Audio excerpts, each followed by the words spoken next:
여러분 안녕하십니까? 원로 작가인 복거일 선생은 지난 2020년 4.15 총선과 2022년 3구 대선에서 당시 집권 세력, 즉 문재인 좌익 정권 세력이 선거 부정을 저질렀다는 소신을 공개적으로 밝힌 지식인입니다. 그는 이 같은 생각을 지금으로부터 2년 전인 2022년 4월 발간된 그의 월간조선 5월호의 특별 인터뷰를 통해서 처음으로 공개했습니다. 복거일 선생의 당시 월간조선 인터뷰 내용은 권순월TV가 그의 4월 24일 국내 시사 유튜브 채널 중 가장 먼저 포착해 상세하게 소개했고, 그 이후 다른 여러 유튜브 채널에서도 잇따라 보도한 바가 있습니다. 그는 또 지난해 8월에도 4.15 총선과 3구 대선 선거 부정 의혹을 거듭 제기하면서 4.15 총선 재검표 과정에서 나왔던 견본이라는 글자가 찍힌 투표지가 결정적 증거 중 하나라고 강조했습니다. 그동안 4.15 총선 선거 부정 의혹을 제기한 우리 사회 각계 인사들 중 이문열 선생과 함께 대표적인 작가 그룹의 한 명인 복거일 선생이 선거 부정 의혹을 처음으로 제기한 뒤 정확히 2년 만에 다시 월간조선 5월호의 인터뷰에 응했습니다. 이번에 그를 인터뷰한 사람은 2년 전인 2022년 5월호 월간조선 인터뷰 때와 마찬가지로 주식회사 전후 70년 생생현대사 TV 대표인 장원재 박사였습니다. 복거일 선생은 이번 월간조선 5월호 인터뷰에서 지난 대선에서 윤석열 대통령을 적극 지지했던 핵심 지지층 중 상당수가 실망해서 이번 40 총선에서 아예 투표장에 나가지 않은 것이 윤 대통령이 반성해야 할 대목이라고 분석했습니다. 특히 윤 대통령의 기존 핵심 지지층이 실망한 원인 중 하나로 부정선거에 대한 견해 차이를 들면서 지난 대선 때 윤석열 후보를 지지한 사람들의 대부분은 부정선거의 가능성을 걱정했고 어떤 경우든 막아야 한다고 생각했다. 윤석열 후보도 그 점을 인식하고 유세 중에 선거 부정을 저지르는 자들은 이 땅에 영원히 발붙이지 못하도록 하겠다는 요지에 선언까지 했다고 지난 일들을 떠올렸습니다. 이어서 그런데 윤 대통령은 당선 뒤 그 일을 외면했다. 부정선거의 가능성을 없애야 한다는 의견조차 듣지 않았다. 기다렸지만 답이 없었다고 말했습니다. 그러면서 바로 여기서 문제가 생겼다. 선거 부정의 가능성을 차단하자고 주장하는 사람들이 이런 기류를 모르겠나? 모멸감에 몸을 떨었을 것 아닌가? 그래, 똑똑하고 잘난 너희끼리 잘해봐라. 이 쓰디선 독백을 윤 대통령은 몰랐을 것이다. 자신의 태도가 배은과 모욕으로 비칠 가능성을 인식하지 못한 것이 비극이다라고 진단했습니다. 그럼 지금부터는 복거일 작가의 월간조선 5월호 특별 인터뷰 주요 내용들을 여러분들에게 소개해드리도록 하겠습니다. 참고로 국민의힘의 이번 총선 참패는 윤 대통령 못지않게, 아니 어쩌면 그 이상으로 한동훈 국힘 비대위의 공천 실패와 선거 전략 등에도 큰 책임이 있지만, 이번 월간조선 인터뷰에서는 주로 윤 대통령과 관련된 질문과 답변이 중심이라는 점을 미리 말씀드립니다. 이번 특별 인터뷰 메인 제목은 원로 작가 복거일이 보는 40 총선 평가와 대한민국의 앞날, 중국 침투 대응하려면 애국 시민들이 윤 대통령 보호해야, 이런 메인 제목이 붙어 있습니다. 또 몇 개의 작은 제목들이 붙어 있는데 참고로 이 작은 제목들을 들어보면 큰 흐름을 알 수 있습니다. 이런 작은 제목들입니다. 가장 열렬히 지지했던 사람들이 실망해서 아예 투표장에 나가지 않은 것이 윤 대통령이 반성해야 할 대목. 현 정권에선 정치적 관점에서 살피는 참모가 보이지 않아. 문재인 사법 처리하는 것을 기다려온 사람들이 실망해서 윤 대통령으로부터 등 돌려. 민주당의 중력보다 몇 곱절, 몇십 곱절 큰 권력을 가진 세력이 은밀히 움직여서 이탈자 막았을 것. 후대 역사가들이 2024년 4월의 총선에서 궁극적 승자는 중국이었다라고 평가하지 않도록 이렇게 5개의 작은 제목, 5개의 소제목이 붙어 있습니다. 복거일 작가는 먼저 이번 총선의 총평에 대해서 임기 중의 총선은 늘 집권당에 대한 평가의 성격을 띠죠. 이번엔 윤석열 대통령의 치적에 대한 중간평가 성격이 두드러졌다고 보아야 하겠지요. 그 점을 파고든 야당의 전략이 성공했습니다 라고 밝혔습니다. 그러면서 윤 대통령의 어느 부분이 이렇게 낮은 평가를 초래한 것인가라는 질문에는 역시 경제가 문제입니다. 살기 어려워지면 서민들은 집권 세력을 비판하게 마련이죠. 지금 우리 사회는 경기가 좋지 않으면서도 물가가 가파르게 오르고 있습니다. 스태그플레이션이라고 부를만 해요. 이런 상황이 시민들로선 견디기 어렵습니다라고 밝혔습니다. 특히 경제와 관련해서 주목해서 살핀 부분이 있는가라는 질문에는 건설 경기가 경기의 지표 노릇을 하는데 요즘 건설회사들이 무척 어렵잖아요. 그런데 건축 재료 단가는 빠르게 올랐습니다. 자기 집을 마련하지 못한 사람들은 마음이 어두워질 수밖에 없죠. 그러다 보니 작황에 따라 출렁이는 농산물까지 선거의 쟁점으로 떠올랐어요. 대파와 사과가 선거 판세에 영향을 미칠 만큼 중요한 쟁점이 된 배경입니다. 눈에 보이는 대파와 사과가 아니라 대파와 사과가 상징하는 물가 상승 문제에 시민들이 예민하게 반응했다는 얘기죠 라고 말했습니다.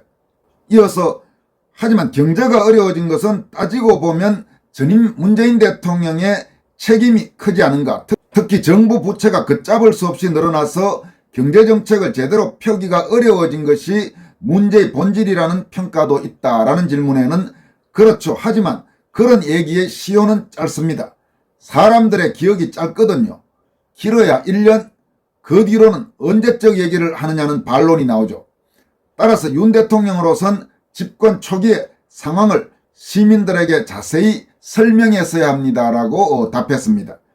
뭐라고 이야기했어야 했느냐 하는 질문에는 솔직하게 사정을 털어놓고 양해를 구했어야 합니다.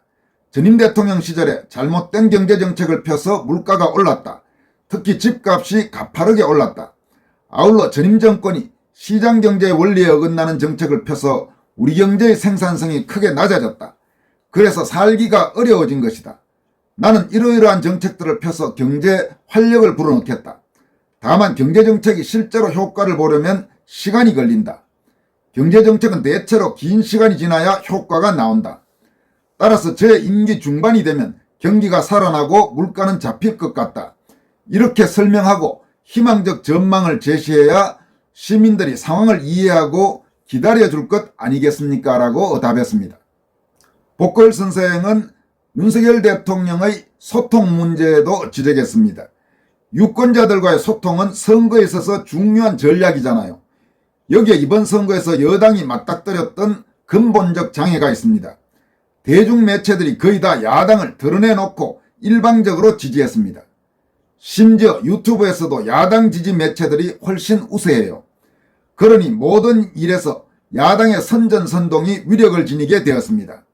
이런 선전선동에 묻혀서 대통령이나 여당이 내는 메시지는 시민들에게 거의 전달되지 않았죠라고 말했습니다.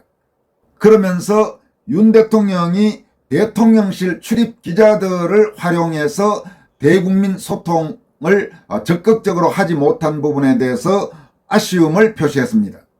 이와 관련해서 질문자가 출근길 문답을 날마다 하는 것은 무리에 가까운 일 아닌가. 체력에서도 무리고 악마의 편집 논란도 있고 말입니다. 라는 질문에 대해서 물론 무리죠. 무리하지 않으려면 일주일에 한 번 정도 그리고 한 달에 한 번 정도 정례 기자회견을 했어야죠. 지방에 내려가면 지방지하고 대담하고 그 정도는 얼마든지 가능했으리라고 봅니다. 그렇게 했으면 현 정권이 맞은 어려움을 국민들이 지금보다 훨씬 더 잘 이해했을 겁니다. 적어도 권위주의적이라는 비난을 받지는 않았겠죠. 그래서 아쉽습니다라고 답했습니다. 장원재 박사는 이번 총선의 의문사항은 여럿이다. 그 가운데 하나가 지난 대통령 선거에서 윤 대통령을 지지했던 유권자들이 갑자기 사라져버린 듯한 현상이다. 여성가족부 폐지 논란과 관련해 20대 남성들이 등을 돌린 건 인과관계가 분명하다. 하지만 윤 대통령의 지역 기반인 충청도에서조차 거의 전패한 이유는 뭘까? 대전은 의석을 하나도 건지지 못했고 심지어는 본향인 충남 공주까지도 더불어민주당에 내주었다. 그 많던 지지자는 어디로 간 것일까라고 의문을 표시했고, 이에 대해서 복고일 선생은 이번 선거에서 가장 아픈 부분이 바로 그것입니다. 윤 대통령을 가장 열렬히 지지했던 사람들이 실망해서 아예 투표장에 나가지 않은 것, 그것이 윤 대통령이 정직하게 반성해야 할 대목입니다. 핵심 지지층이 실망해서 떠나면 진영 한가운데에 빈 곳이 생기게 되어 진영 전체가 구조적으로 약화됩니다 라고 답했습니다. 그는 또 핵심 지지층이 실망한 원인 중 하나로 부정선거에 대한 견해 차이를 들면서 다음과 같이 말했습니다. 지난 대통령 선거 때 윤석열 후보를 지지한 사람들의 대부분은 부정선거의 가능성을 걱정했습니다. 부정선거는 어떤 경우든 민주주의의 근간을 파괴합니다. 그래서 어떤 경우든 막아야죠. 윤석열 후보도 그 점을 인식했습니다. 그래서 유세 중에 선거 부정을 저지르는 자들은 이 땅에 영원히 발붙이지 못하도록 하겠다는 요지에 선언까지 했습니다 라면서 다음과 같이 이어갔습니다. 그런데 윤 대통령은 당선 뒤 그 일을 외면했습니다. 부정선거의 가능성을 없애야 한다는 의견조차 듣지 않았죠. 그래도 사람들은 이해하려 애썼습니다. 그 말을 하면 저쪽에서 그러면 부정선거가 있었다는 얘기냐, 선거 다시 하자고 나올 수도 있겠다고 이해했습니다. 그런데 아주 사소한 선관위의 행정 편의적 실수도 용납하지 말고 선거 과정을 투명하게 운영해 혹시 모를 부정선거의 가능성을 차단하자는 주장도 외면했습니다. 기다렸지만 답이 없었어요 라고 말했습니다. 장 박사가 왜 그랬을까요 라고 묻자 아마도 가장 큰 이유는 음모론자라는 멍해일 겁니다. 바로 여기서 문제가 생긴 거예요. 선거 부정의 가능성을 차단하자고 주장하는 사람들이 이런 기류를 모르겠어요. 모멸감에 몸을 떨었을 것 아닙니까? 좋다. 나는 값싼 음모론에 빠진 어리석은 인간이다.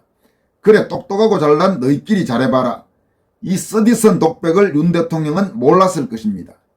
자신의 태도가 배은과 모욕으로 비칠 가능성을 인식하지 못한 듯합니다. 비극이죠 라고 답했습니다. 여기에서 배은은 배신하다 할 때 배자와 은혜할 때 은자입니다. 즉 은혜를 배신하는 것을 배은이라고 표현했습니다. 복고일 선생은 또 윤 대통령의 지지자들이 사라진 또 다른 이유를 묻는 질문에는 영부인에 대한 의구심도 다소간 작용했을 겁니다. 온갖 음해를 받아온 분에 대해서 쓴소리하기는 정말로 내키지 않지만 어쩔 수 없네요 라고 하면서 영부인과 관련해 가장 큰 문제는 무엇이라고 보십니까? 라는 질문에는 영부인 스스로 밝혔잖아요. 우리가 실은 좌파라고, 보수는 우리를 찍어줬으니 살짝이라고 말하는 대목에서 상심하고 떠난 지지자들이 한둘이겠어요. 그런 고백을 그것도 좌파 유튜버들에게 한 겁니다. 속아서. 그 영상에선 영부인이 북한과의 협상에 나서겠다고도 이야기합니다. 저는 이 말을 듣고 가슴이 서늘해졌어요.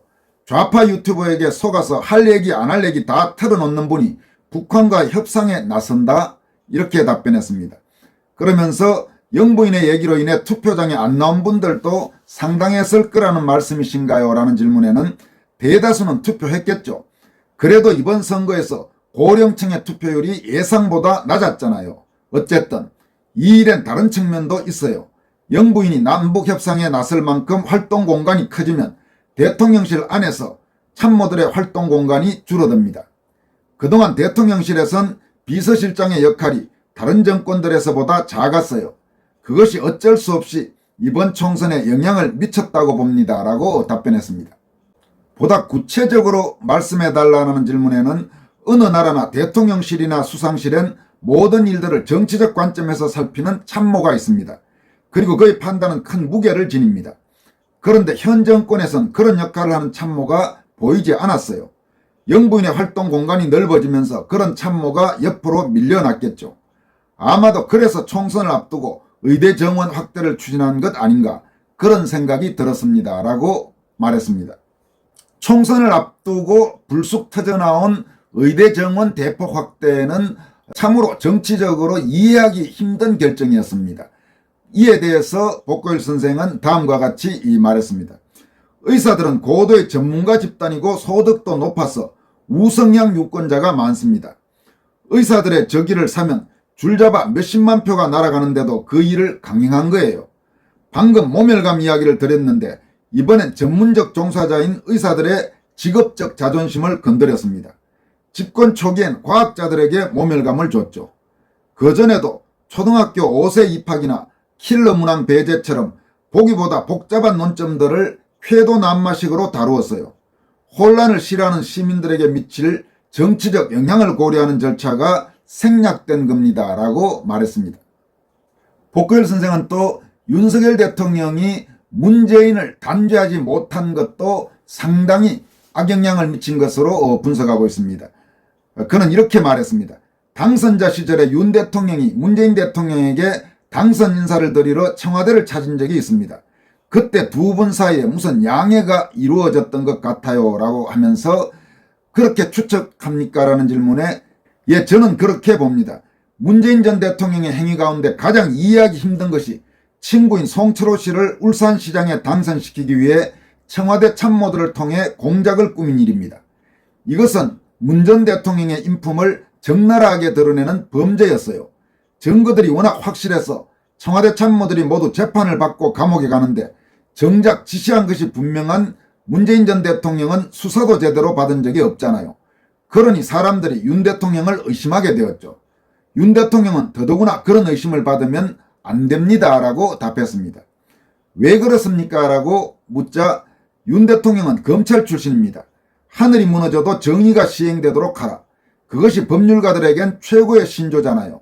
일단 그런 의심을 받으면 도덕적 권위가 무너져서 아랫사람들에게 법을 제대로 집행하라고 독려할 수가 없어요 라고 답했습니다.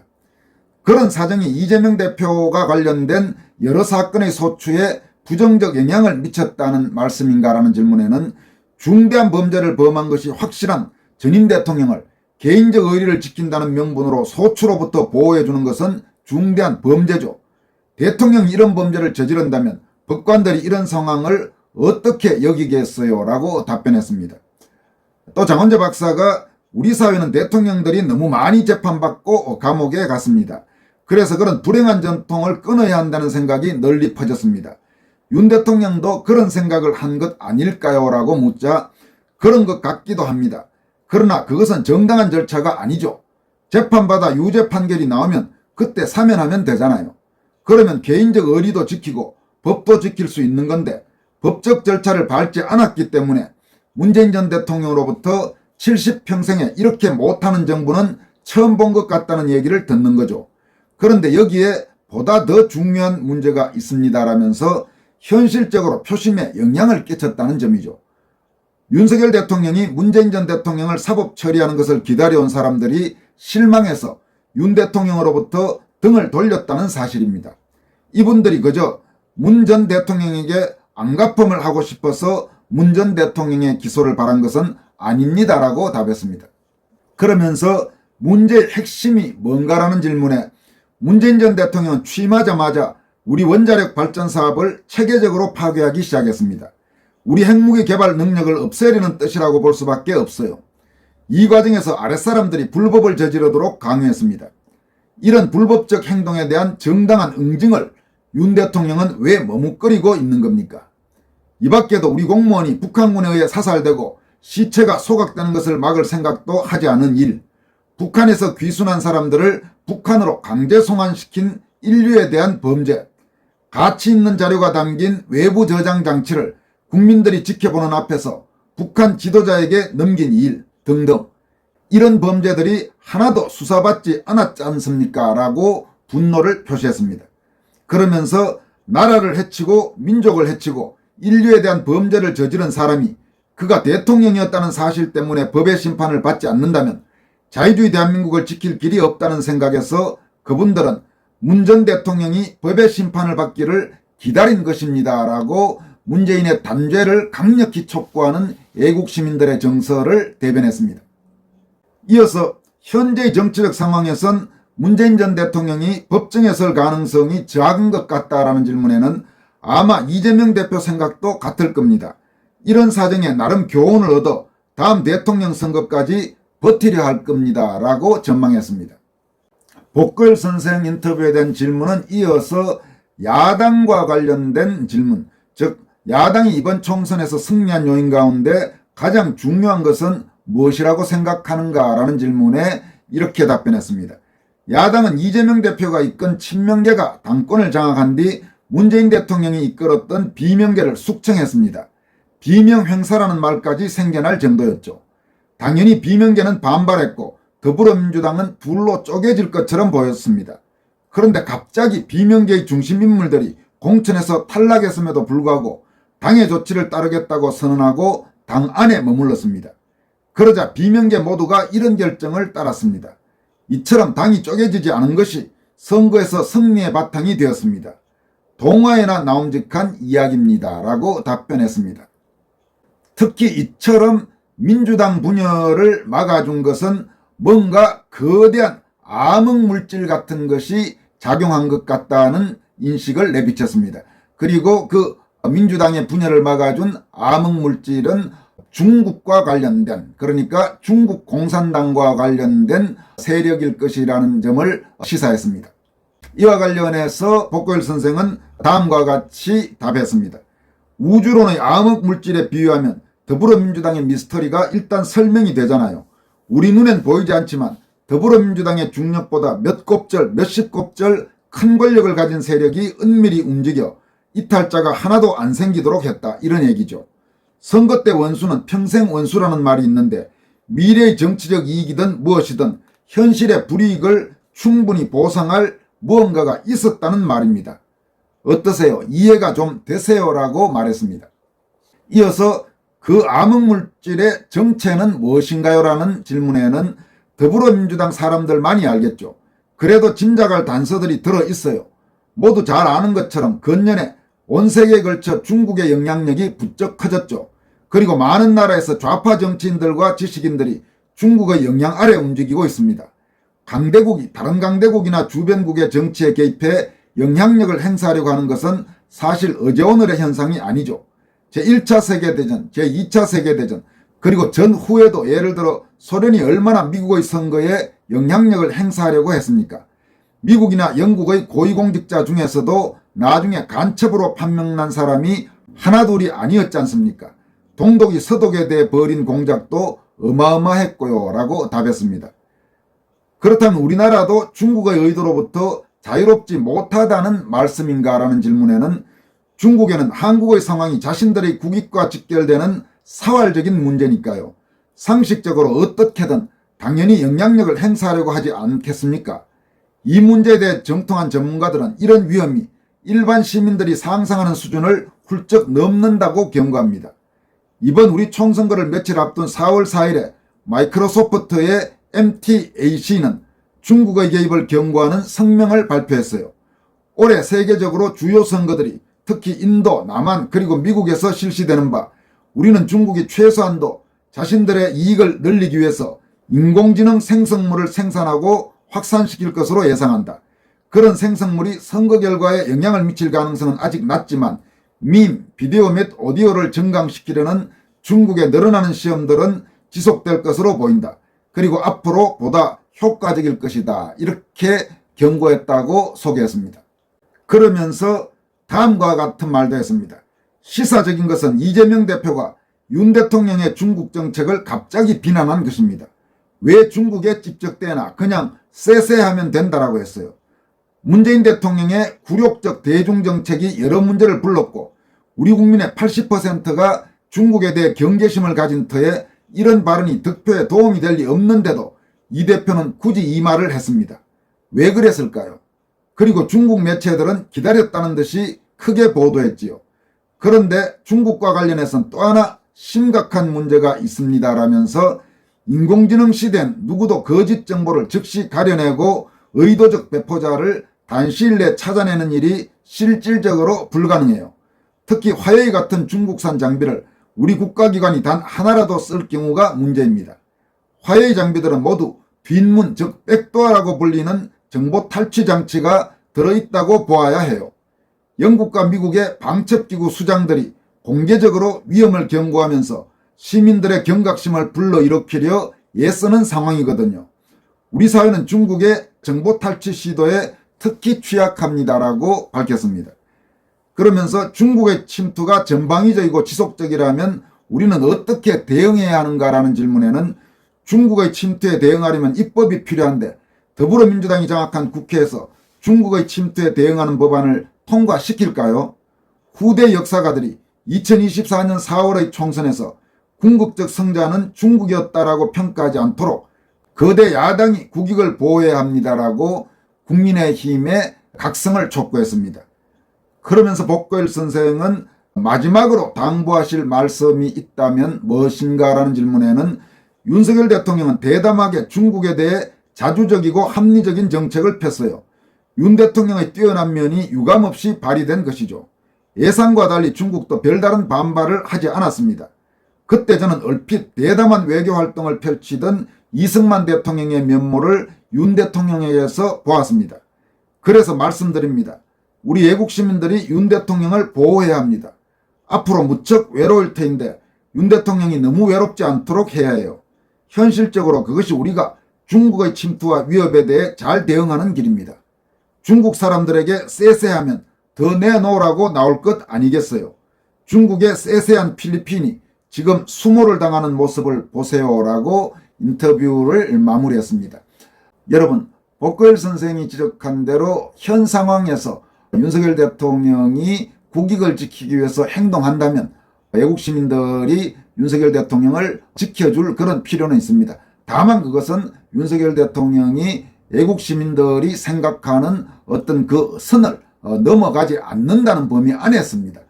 한동훈 비대위원장에 대해서 우리가 실망하고 한동훈을 지금 강도 높게 성토하는 것도 이번 총선 과정에서 한동훈이 보였던 여러 가지 행태들, 한동훈의 말이나 행동이 한국의 자유파 애국 시민들이 생각하는 어느 범위를 여러 차례 벗어났기 때문인 것입니다.